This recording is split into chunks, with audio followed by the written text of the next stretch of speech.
in view of time, we now move on to the next segment. But before that, I want to ask the ladies and the gentlemen in the audience, I'm sure you all love jewelry. Do you ever wonder whether you can ever have too much jewelry? Can you ever own too much jewelry? Or there's never ending to collecting it? And if you do keep collecting it, are you afraid that you will outgrow them? And when you do outgrow them, do you worry what you will do with them? So this is when I will bring in our next speaker, Mr. Matthew Elton, who is the founder and director of Hot Lots. He will share with us about how you can value your pre-owned jewelry and maybe perhaps advice on how you can auction them. So a little bit about Hot Lots. It is a reputable auction house, and it's Singapore's only full-service auctioneer. They hold over 30 sales a year, spanning from Asian ceramics to jewelry and watches and fine art and many more. And in 2020, they sold a very fine piece of Chinese vase for 6.872 million. Congratulations on that. Now, I always personally believe that jewelry is such an important investment asset, and spaces like Hot Lots really completes the loop in the marketplace. I mean, it promotes the notion of sustainability, and as you recycle through reputable auction houses in Singapore, such as Hot Lots, you know that your jewelry will always go somewhere. So, Mr. Elton, we are very excited to hear how your space works and how you can help us. Over to you. Thank you, Simone. Thanks, everybody. Welcome this afternoon. Thank you, Excellency, ladies and gentlemen, fellow panelists.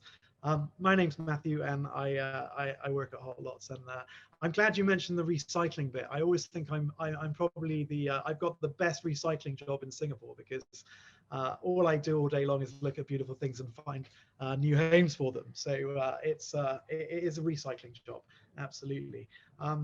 What's Hot Lots? So Hot Lots is a Singaporean business. We were established in 2015, so we're a fairly new business. We operate from a web platform, hotlots.com, and we have a physical space, a sale room, as we call it in auctioneers terms here in Singapore. We try and provide a varied and interesting range of sales. You mentioned some of the sales that we hold regularly. That's true, of course. We have what I would describe as a kind of clicks and bricks format. So it really means that we have a physical space so that people can come and look at items, they can hold items, they can try items on, they can, really kind of get a real sense of an item. But we also have a pretty robust web platform, which all the bidding is controlled by. So none of the waving your hand in the air anymore, unfortunately.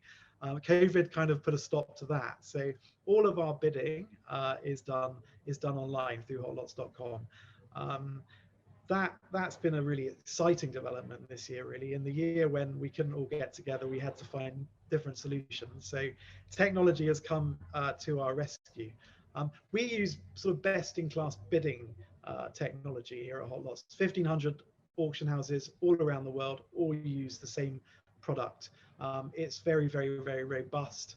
It's very transparent. A lot of the bigger name auction houses, you may have heard of some of them, people like Phillips and Bonhams, they use the same technology. The most important thing to say is the technology gives us two things. So one, it means that it's traceable, it's secure, it's very robust. The second thing is it means that the marketing is global. So years ago, you'd have held an auction in your town, in your room, and you might have 20 people in the room. You might have a couple of old ladies walking a dog who'd walk past. You might just have a group of people who are interested in your things, and they bid in person with their hand, and you'd stand at a rostrum and hammer the item down. That's changed now. So now these days we put the item onto a global platform, and bidding can come in from anywhere in the world.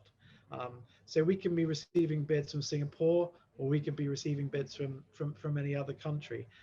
So that really means that providing our clients with confidence is really important, because we can't just chat to them in a sale room, show them an item, and they can fall in love with it.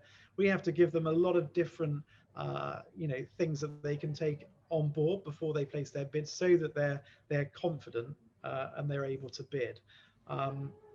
auctions these days are timed.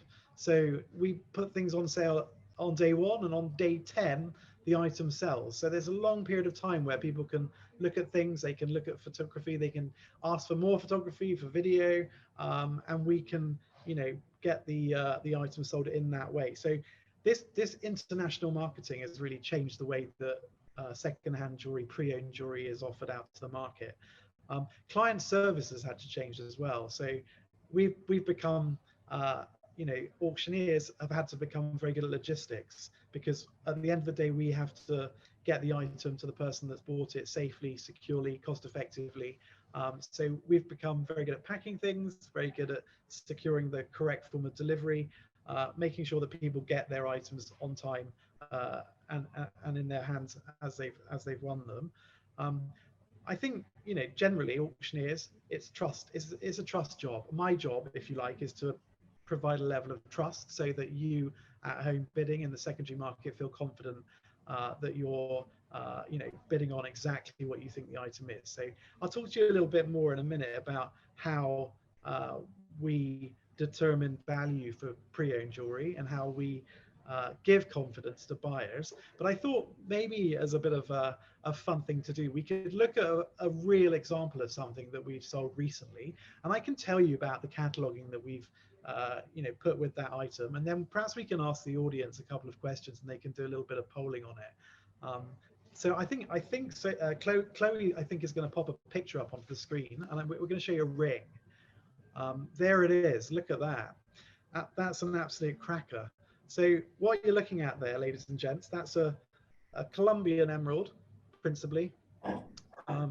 That's a 38 carat emerald.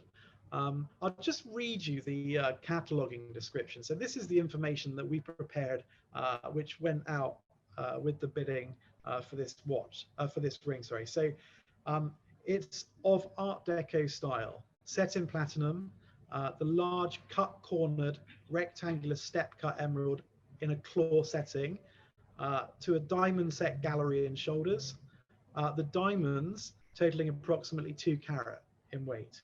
It's accompanied by a Nanyang Gemological Institute report dated 23rd of March 2021, stating that the emerald is a natural emerald with characteristics consistent of Colombian origin, weighing an estimated 38 carats.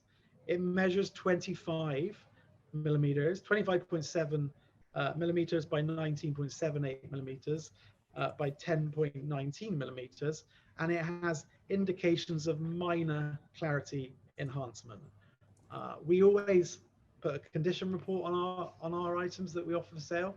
This has got a condition report. If you're very, very, very sharp eyes there amongst you, you might notice on the right hand side there, on the picture of the side of the ring, if you look at the 2 lines of black diamonds, there's a diamond missing on the top of the higher of the 2 rows of black diamonds. So the condition report reads, 1 black diamond missing in the shoulder of the ring as shown in the image. So that's the cataloging. So this is what you're basing your bidding on. So I thought what we might do, just for some fun here, is do a little bit of polling. And I'm going to ask you a question, and then we'll come back to it in a minute after we've talked about how auctioneers determine the value of pre-owned jewelry. So my question for you guys watching this is, what do you think the opening bid on this ring was? So this is an opening bid. Now, for a timed auction, an opening bid is also the reserve, so it's a selling bid. So with all of our auctions, if you bid the opening amount and nobody else bids above you, then you win the item. So here's the question: what was the opening bid? You've got one choice, please. Was it $40? Was it $4,000? Or was it $40,000? Press your buttons now. Unfortunately, I can't vote, but I do know the answer, which is probably a little bit unfair. Okay, is everyone voting? Do we give you another 15 seconds to just click your buttons? Yes, let's give them 10 more seconds to put in your bid. 10 more seconds. 10 more seconds. Bid was. Remember, the opening bid is a selling bid. So if you did bid this much, you would And win. 3, 2, 1. We end the poll now. Great. Shall we look at the results? There we go. So 6% of you said $40. 44% of you said $4,000, and 50% of you said $40,000. Well, this is an interesting subject because this ring was sold for charity. So our incredible consignor had a lot of jewelry that she wanted to sell, and she donated all of the money to Beyond Social Services in Singapore. Here we raised $500,000 for her. So this ring actually went up for sale with a $40 reserve. So $40 was the minimum bid. Now, if you voted $4,000, then you were probably pretty good, because had we not been instructed to sell this at no reserve, we would probably have put it a little bit higher than that, but somewhere a little bit north of 4,000, but not too far off. What we'll do now, I'm going to talk to you a little bit about how we try and give confidence to our bidders, what we look for when we're valuing pre-owned jewelry, and then we'll come back at the end, we'll look at the ring again, and we'll tell you what the final price was, what it sold for. Okay, so a little bit of fun for a Thursday afternoon. Right, so what do we look for when we're determining value? So how do auctioneers work out what things are worth? I think everybody, as Simone says, everybody's got something in a drawer or a cupboard or a box that they probably haven't worn for many years, that they've forgotten about, or they've been given a present and they perhaps don't want. And you know, we really feel that actually getting this stuff back out into the market is really important, because it gives the stuff another life. A lot of our younger clients, actually, they want jewelry that actually has had a bit of a life. They like to look at things that are, you know, perhaps not primary sourced. And most importantly, it gives it puts more money into the kind of general environment for jewelers, because if people are selling things, they're usually going to buy something new. I mean, they're often, you know, selling things they're not wearing anymore, buying things that they'd like to buy in the future. So it's a great thing to do. How do we look at value? So as I said to you before, what we're always trying to do is give confidence. So we want our sellers sat at home to be confident buyers. So we feel that our job as auctioneers these days, with all this technology that surrounds us, is to provide the confidence that buyers need to sit there and say, you know what, I think that's a good thing. I'm going to bid on that. I feel like that's you know, something that I feel confident to do. So how do we do that? Four main kind of things that we look at as auctioneers, really. First thing is probably you know, pretty obvious. We look at the materials. We look at the workmanship. So our valuers will take the item. Our valuers are all GIA trained, both in diamonds and coloured stones. They'll run their checks on those stones so that we can ensure that when we're cataloguing, that is a citrine, not a yellow sapphire, or dare I say it, a yellow diamond. They're going to check those things out so that the description that we place on the item is correct. We're going to look at the metal. So the metal content's obviously really important. People like to know how things are set. You know, things can be marked in numerous different ways, particularly when you get into the realms of antique jewelry and lots of different ethnic jewelry from all over Southeast Asia. Lots of different marks to consider there. So we want to make sure that, you know, that base metal, if you like, is correctly catalogued. And if we don't know, we don't say. So you might often see, if any of you are familiar with auctions, you might see sometimes that people use the term white metal. White metal is a kind of industry term for, we don't know, but we think it's silver, but we haven't tested it.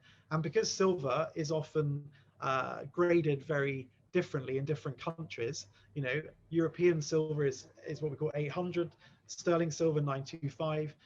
This is parts per 100. All different types of ethnic jewelry can have lower contents, higher contents. So if we're not sure as auctioneers, we don't say. Our job is to be objective. We very clearly just, what we say is what we stand by. So we'll look at the item, we'll look at the stones, we'll run those through the labs if we need to. We'll check the metal content. We'll note the marks, obviously, so you can look into them if you're interested yourself. We'll weigh the item, the carats will be weighed, etc. And that effectively gives us a sort of basic value based on all those materials and workmanship kind of things. Second thing we do is we look at condition.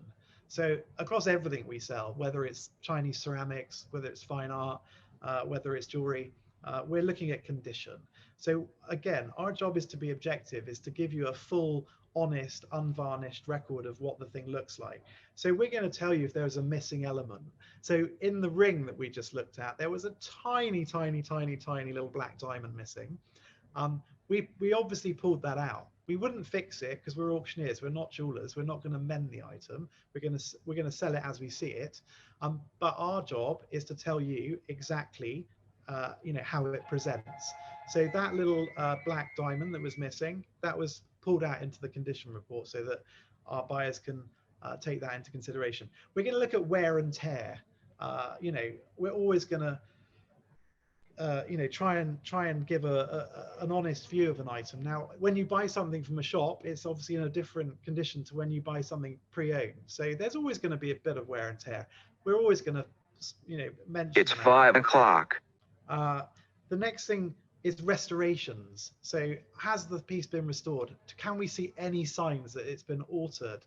Was it a bigger piece before? We see a lot of pendants that used to be tiaras. We see a lot of earrings that have become pendants. Things can be changed through their lives. Part of recycling, if you like, that we touched on before. Is it complete? Was it part of a set? Is it missing something? Has it got a box with a missing hole? Were the earrings once there and now we only have the pendant? So we're going to describe what we see and we're going to describe that condition. The next thing is probably the kind of the magic of auctions, if you like. This is the stuff which can change prices massively. It's provenance. So what do we know about the piece? Where was it purchased? Does it have documentation? Is it certificated? Our lovely emerald ring that you saw earlier had a certificate from our friends at Nanyang here in Singapore. So again, that gives confidence to the buyer. We always see more bidding on items that have certification. But what else do we know about it? Was it owned by someone interesting? That's always a great one. You mentioned, Simone, earlier about a piece of Chinese ceramics that we sold last year. That was a fascinating case study because that was owned by, that was a gift from En Lai to the Governor General of Ceylon back in the 1950s. So that was a lovely story that people could, look into and find out, and it helped promote the item, if you like. So all those sorts of things we really look for. The last thing we're looking at is kind of rarity, scarcity. This can really change value. So is the item branded?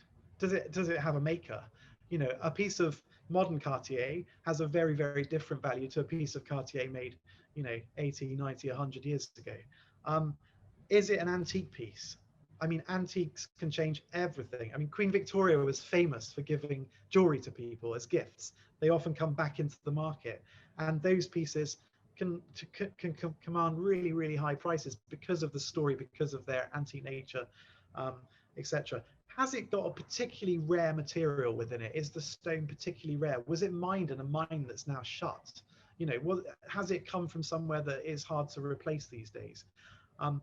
These are all things that we look at when we're establishing value. So I'll just run through that list again. So just checking the materials and the workmanship, checking the condition, looking at the provenance on the piece, and looking at if it's got any specific kind of rare issues. All those things give a picture to an item that we hope gives confidence to our buyers to bid. And perhaps the most important thing is that when we do create our cataloging, it is completely objective. Unlike many people working in the jewelry industry, we don't use kind of superlatives. We never say the most beautiful or the most fabulous or the kind of most sparkling, or that's not our job. Our job is to describe it as it is and to give people the confidence to bid based on that information. If we don't know, if we can't guarantee it, we don't say it. And as a result of that, when I sell things, if there's ever a situation that anything is miscatalogued and the client comes back and says, actually, you made a mistake here, this is 9 karat gold, not 14 karat gold, we just return the item and the money to our clients. So it's something we stand by as auctioneers. It's kind of the auctioneer's code, if you like.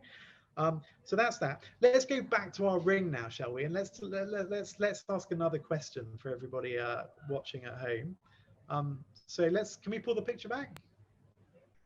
There it is. there it is. What a beauty. So $40 this went on sale for. Remember, $40, the best $40 you can spend. It's a couple of gin and tonics in Singapore, I think. What do you think the final hammer price was on this? So again, we'll give you a couple of choices here. You've got three choices you can pick from. I think Chloe will just pop it up now. There we go. What was the final hammer price? So that's when the hammer comes down and the auctioneer price sold. Unfortunately, that's all digital now. Not quite as exciting. But there's your three choices. So the first choice, $600. Second choice, $6,000. And the third choice, $60,000. So let's give you, I don't know, 5 seconds. And then I'll tell you what it's sold for.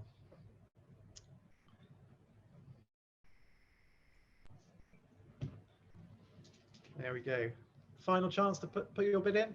Place your bet. Sorry, place your bet. Put your bid in. What am I talking about? To guess the final hammer price. There we go. Have we got some answers? Okay, it looks like everybody has participated. Let's end the poll. There we go. Here's the results. $600 would be the best buy of our auction career. I'm afraid $600. It did go for a little bit more than that.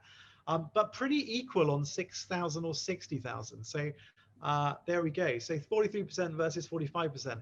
The actual price that it sold for was $60,000. So the ring reached the amount of $60,000.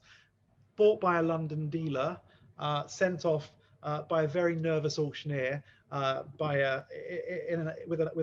a man who took it back to London for the buyer. So there you go, $60,000 that one sold for. So that's a little bit about hot lots. If you are interested in hot lots and you are interested in jewelry, we have a jewelry sale on at the moment, which finishes on Sunday at 6 p.m. So jump online, you'll be amazed at the, we've got 270 lots in sale, jewelry and watches. There's all sorts of pretty things. Please check them out. Thanks everybody, thanks for the time. Thank you, Mr. Elton. We also have your website shared in the chat. I'd like to take one question here, and it is a question regarding the commission. Of course, this may be subjective. Are you able to share a general guideline? Yes, of course. This is, so you'd like to know what we charge to sell an item? Yes. Yeah. So our seller's commission rate is 20%. It is negotiable when we are looking at larger quantities or, you know, larger estates or particularly high value items, but generally we charge 20%. But that includes all of the service that we offer. We don't, like a lot of auction houses will charge a price and then they'll add pricing on for international marketing or online marketing or photography or videography or things like that.